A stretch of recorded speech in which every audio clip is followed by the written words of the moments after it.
Hey you guys, welcome back to another What's for Dinner video. If you're new here, my name is Caitlin and I make lots of motherhood content, cleaning, and cooking content. I do upload a new What's for Dinner every single Sunday, and I am all about family-friendly, kid-friendly because I have a toddler and a baby and I'm very busy, so I like to have easy meals. So if you are interested in that, make sure you keep on watching. I am starting the week off by making a very easy and classic meal. So we are just doing shepherd's pie. So I am just starting off by cutting up one large onion.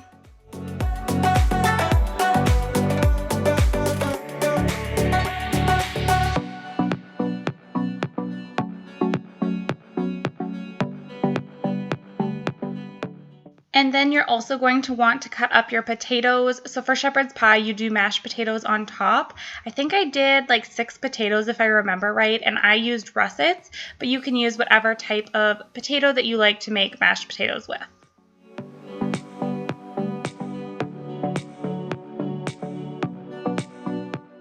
And then I'm just covering up the potatoes with water. I like to cover them with about 1 inch of water, and then I'm throwing them on the stove on a high heat setting and letting those boil. In my other pot, I threw in a pound of lean ground beef with the onion, and then I'm just browning that all up. And I did also season it with a little bit of salt, pepper, and garlic powder. After the ground beef was cooking for a couple minutes, I realized that the recipe did call for some more seasonings. So here I'm just adding in about 1 teaspoon of Italian seasoning and 1.5 teaspoons of parsley. The recipe actually called for more, but I did not want to add it. And then I did do a little bit more salt and pepper.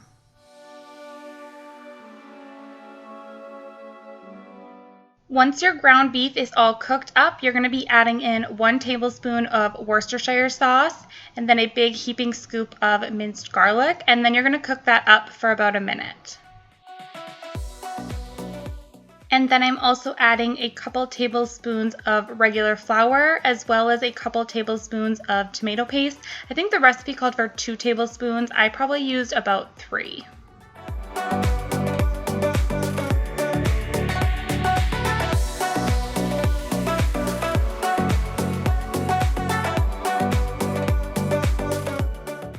Once your tomato paste is really mixed together and incorporated well, you're going to be adding in some beef broth. The recipe called for about 1 cup, but I actually ended up adding the whole can eventually. I just felt like I wanted a little bit more.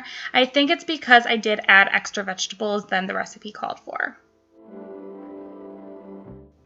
And then I'm just adding in a big bowl of frozen vegetables. I would say this is probably about 3 cups. And I think the original recipe called for 1.5 cups. I will have the original recipe linked down below if you want to follow that one, but this is just what I did.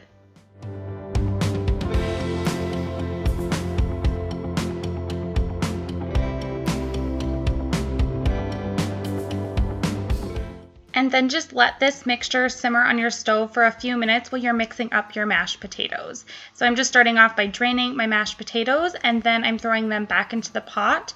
For mine, I always like to do a little bit of sour cream as well as some butter. I think I used about 1/2 stick, but you can really make your mashed potatoes however you like them. And then I did do some garlic powder and some salt and pepper.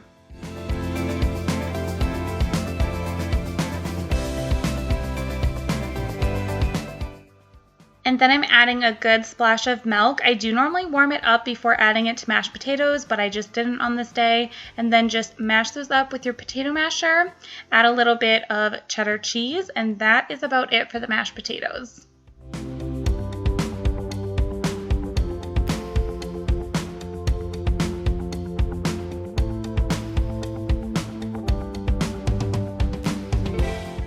I almost always use our little electric hand mixer when I'm making mashed potatoes, but I ended up not doing that and I regretted it, so then I did go back and actually mix them with our little hand mixer. So maybe just do that from the start or however you like to make your mashed potatoes.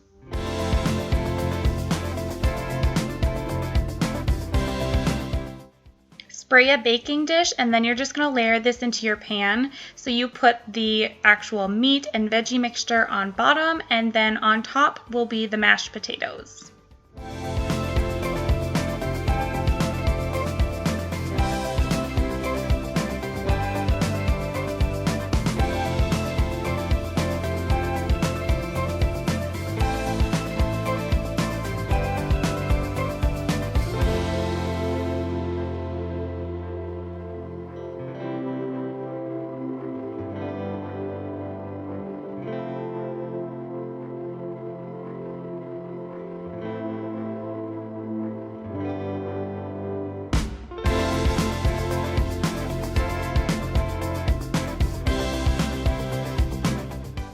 stick that into a 400-degree oven for about 25 minutes, and then when that's all cooked through, you're just going to sprinkle a little bit of cheese right on top until it's all melted.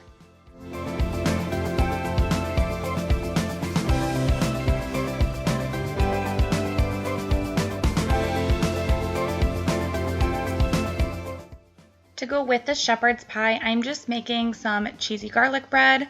I've made this before in my videos, but this is just Italian bread from Walmart. I always keep it in my freezer, and then I like to spread a little bit of Smart Balance on top.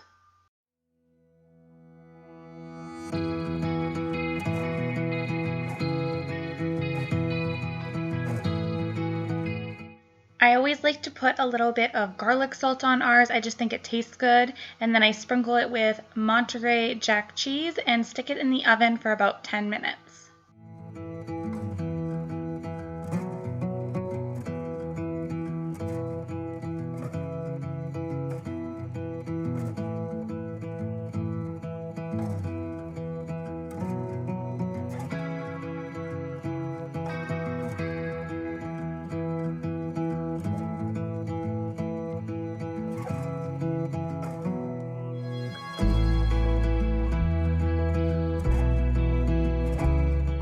Next up, I am making some chili cheese nachos. I wanted to keep it super simple on this night because we are really busy. So I am just using these Santina's tortilla chips, they're white corn ones, and this made a huge amount of nachos. I probably could have had this, but I am just spreading those onto a baking sheet. And then I actually had some chili in our freezer that was left over. I shared this recipe a while back, so I can try and link that for you, but I always like to freeze our leftover chili and just stick it in the freezer. So I'm just spreading that right on top of the tortillas.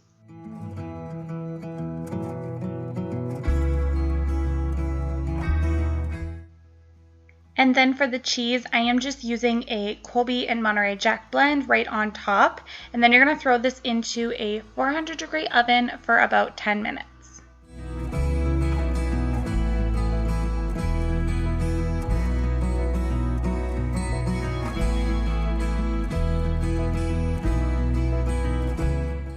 For toppings, I kept ours super simple just because we didn't have much on hand. I'm just chopping up some lettuce into really fine pieces, but you could definitely add whatever you want. You could do onion or tomatoes, avocado, black olives would be really good, but we just did a little bit of shredded lettuce and a dollop of sour cream.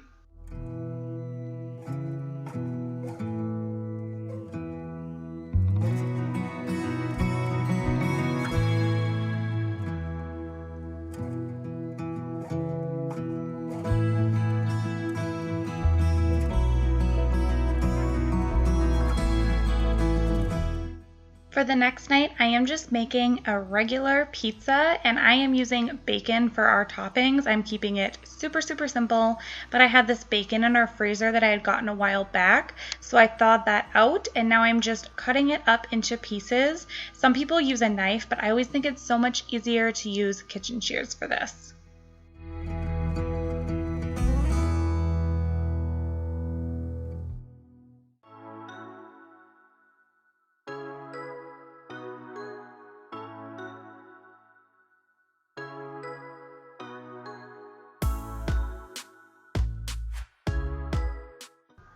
And then I'm just going to get this bacon all cooked up and ready to go for the pizza later on. When it's all done, make sure that you drain off all the fat so that it's left nice and crunchy for your pizza.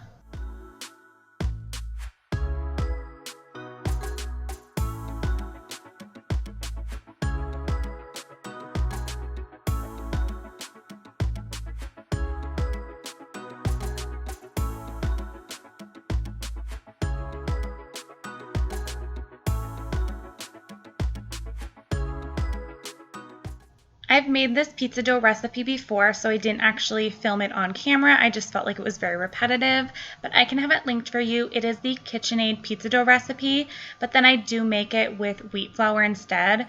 I do half wheat flour and regular flour just to make it a little bit healthier. I mean, you can't say that pizza is healthy, but I do think it's much healthier when you make it at home and you add a little bit of wheat flour to the crust. So you can probably tell that I actually made a double batch of pizza crust on this night, and that's because I was sticking some in the freezer.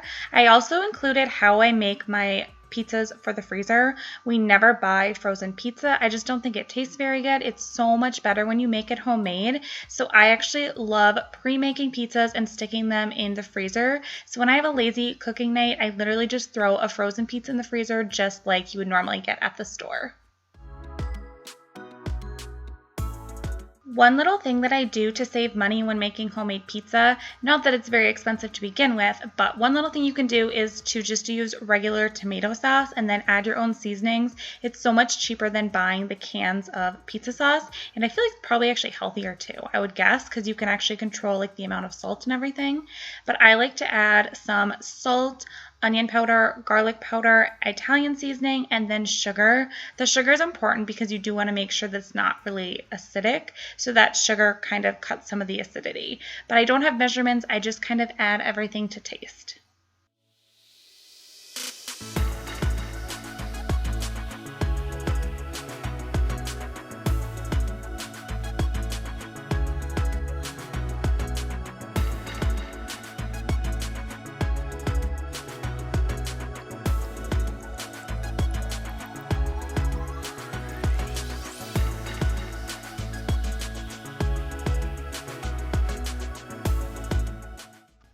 And then I am just going to assemble my pizza. You guys know how to make pizza. It's just pizza sauce, cheese, and then I put the bacon on top.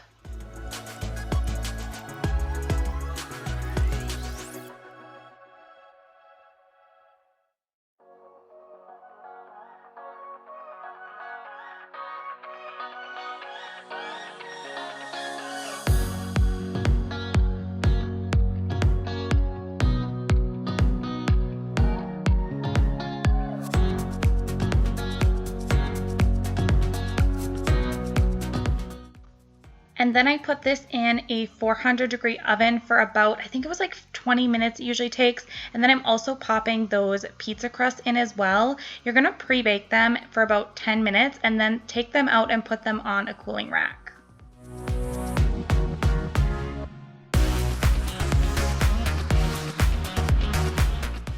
Once my pizza is all done, I always like to put a little bit of butter on the crust. It adds a ton of flavor and it makes it nice and soft. And then I also do a little bit of the Lowry's garlic salt.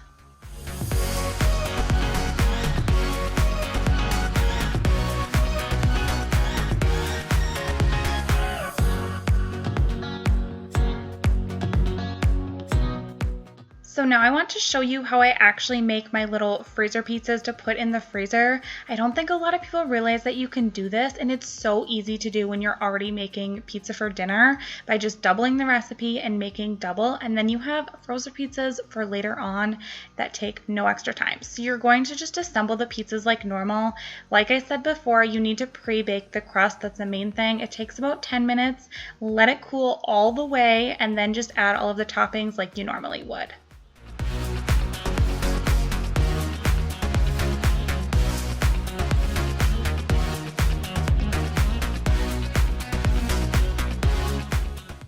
So now that I have my pizzas all assembled and ready to go, all I have to do is wrap them up for the freezer. So I like to do a layer of saran wrap and then a layer of aluminum foil, and that is it. That's all you have to do for these freezer pizzas. It's so nice to have them on hand. You're just gonna stick them in the freezer, and then when you're ready to bake them, I put ours in the oven at 410 degrees for I wanna say about 20 minutes. I usually put them in, and they are so good. They taste exactly like fresh.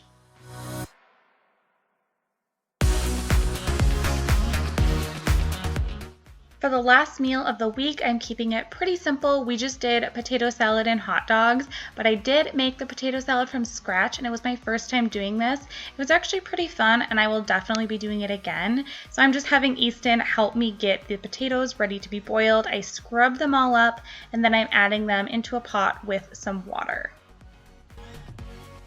You'll bring the potatoes to a boil and let them cook for, I think it was about 20 minutes that I let mine cook for, and make sure that you can stick a fork through them and that they're all the way done, but don't overcook them because you don't want to make them too mushy. And then you'll also be boiling your eggs at the same time. So I'm using 6 eggs for this recipe, and I'll show you how I make them because I know everyone does them a little bit differently, but I just cover the eggs with about 1 inch of water, stick them onto the stove, and bring them to a boil. Once my water has boiled, that is when I will turn the heat off, stick a lid on, and time them for 12 minutes. This seems to be absolutely perfect. And then once the timer goes off, I stick them in an ice water bath, and they peel perfectly. I've never had an issue when I cook them like this.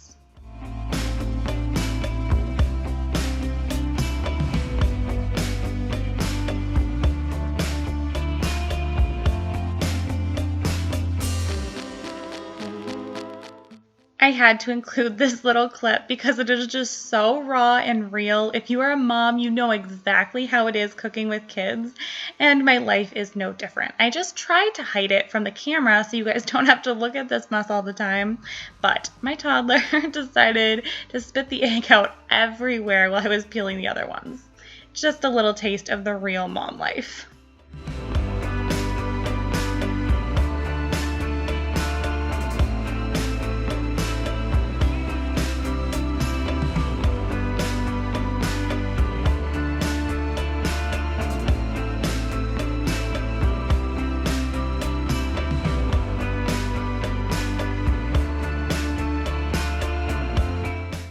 After you've cooked all of your potatoes and your eggs, you're going to be prepping your veggies. So I am using about 1/3 of a yellow onion, a couple stalks of celery, and then 1/2 of a yellow pepper. And I'm just throwing it all in my little Ninja food chopper thing. This works really good, but if you don't have a little chopper, then you can just chop it by hand, but make sure that you have it really finely minced.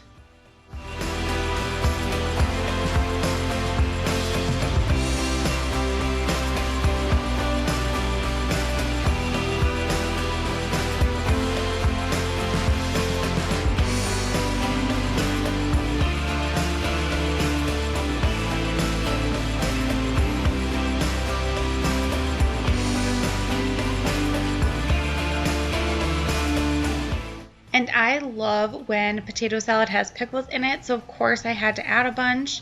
I'm just using these hamburger dill pickles that I had gotten from Walmart. They're just slices. And again, I'm just throwing them in my chopper. I used probably about 1/2 of a cup, I would say, which might seem like a lot, but honestly, I would have maybe even added in a little bit more.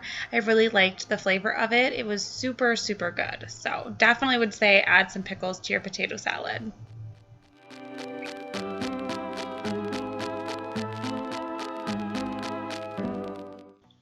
And now it's time to actually peel the potatoes. Some people will peel them before they actually boil the potatoes, but the recipe that I followed said to boil them first and then just peel the skins off after. And it definitely was super easy to do it this way. I think it's much quicker than actually peeling the potatoes first.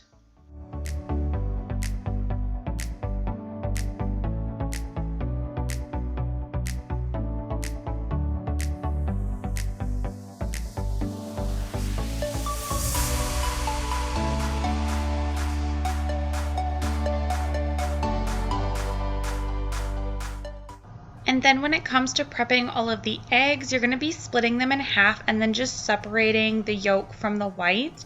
The yolk part is going to be used for the dressing that goes over the salad, and then the white part is obviously going to get chopped up to put in the salad.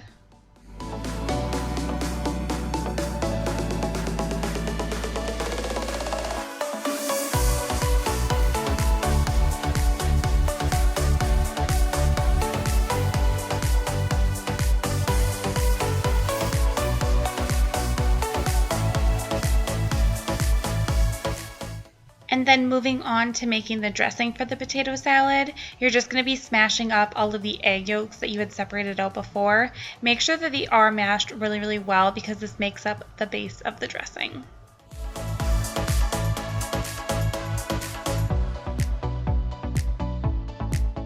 The recipe called for a 1/4 cup of buttermilk, but I didn't have any, so I just made my own. You can always do this by just adding a little bit of lemon juice to regular milk, and it just kind of curdles it to give it that buttermilk flavor.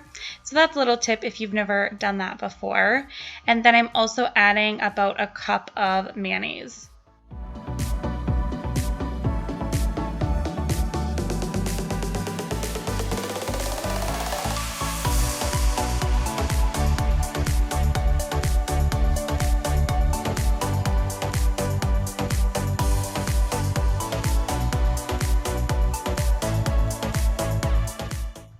I also used 2 tablespoons of yellow mustard.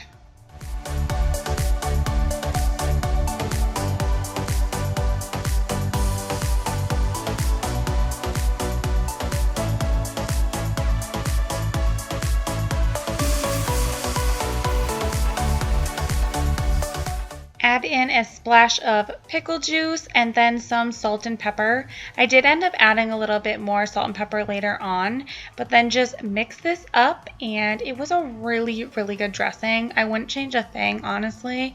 I will definitely be making this recipe again. I was very happy with it. And of course, you need to chop up your potatoes. This process did not take long at all. I would say I cut them up into probably like 1/2-inch cubes, but I mean, you can leave them bigger if you'd like, or you can do them smaller. It really is just personal preference.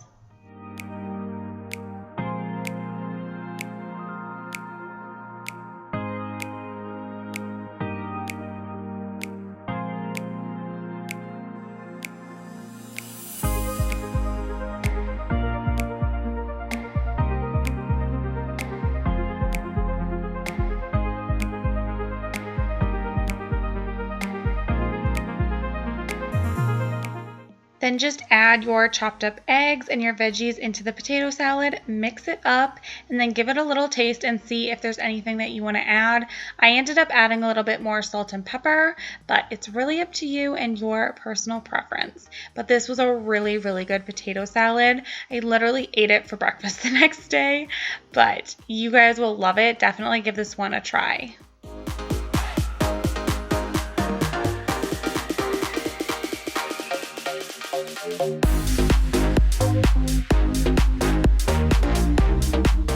My mom always used to do a little bit of paprika on top of her potato salad, but I don't really like the taste of that. I don't know, I'm just weird that way, so I decided to chop up some green onions, throw those on top, and it did also add a little bit of color, which I really liked.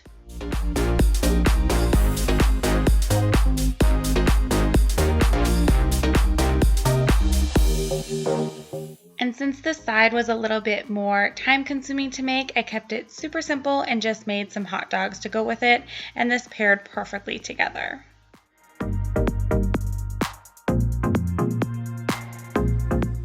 Well, that is it for this Sunday's What's for Dinner video. I hope that you enjoyed it. If you did, make sure you give this video a thumbs up, click subscribe. I would love to have you, and I will see you guys next time. Thanks so much for watching. Bye.